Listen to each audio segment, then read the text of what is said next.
Assalamualaikum warahmatullahi wabarakatuh. Perkenalkan, nama saya Dian Delta Orlenziananda.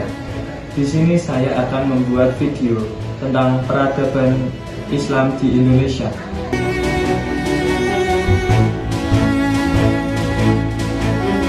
Peradaban Islam di Indonesia memiliki 3 poin utama. Yang pertama, teori masuknya Islam di Indonesia. Lalu yang kedua, jalur masuknya Islam di Indonesia. Dan yang ketiga, tokoh-tokoh penting di dalam Islam. Lalu di sini saya akan menjelaskan tentang teori yang pertama, yaitu teori Gujarat. Teori ini masuk karena pedagang Gujarat yang ada di India. Lalu yang kedua adalah teori Cina. Teori ini menyatakan bahwa keturunan Cina terdapat pada Wali Songo atau tokoh-tokoh yang pertama di dalam Islam. Lalu untuk yang ketiga ada yang namanya teori Mekah. Teori ini menyatakan bahwa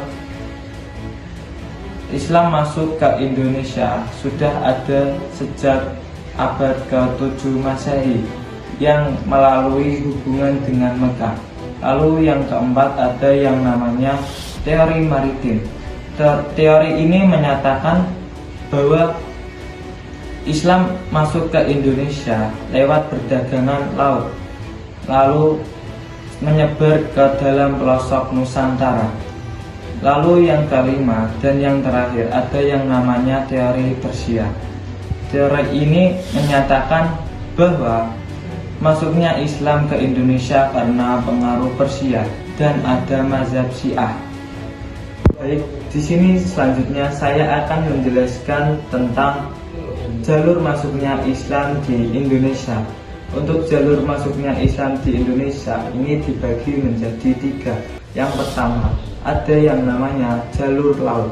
Jalur laut ini melalui perdagangan laut di Nusantara yang dibawakan oleh pedagang Persia atau pedagang India. Lalu untuk yang kedua ada jalur darat. Jalur darat ini dibawakan oleh pedagang dari Arab dan juga pedagang dari India yang melalui rute darat sebelum masuk ke pulau-pulau Nusantara. Lalu untuk yang terakhir yaitu jalur budaya atau dakwah ulama.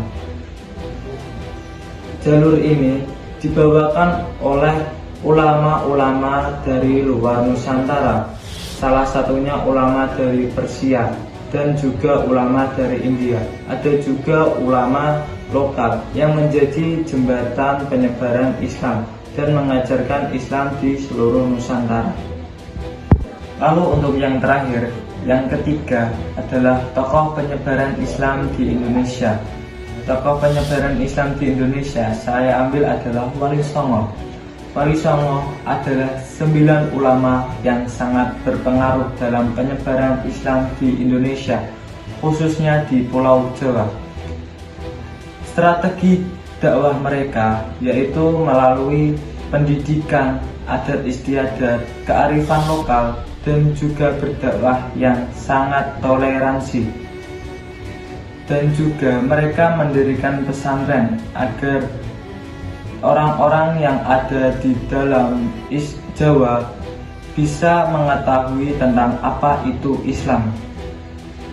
Lalu keteladanan yang bisa diambil dari Wali Songo adalah yang pertama, pendidikan yang sangat tinggi. Lalu yang kedua ada toleransi yang sangat tinggi, dan yang ketiga ada ilmu agama yang sangat dalam. Sekian dari saya, Dian Delta Orlenziananda, izin undur diri. Wabillahi taufiq wal hidayah. Wassalamualaikum warahmatullahi wabarakatuh.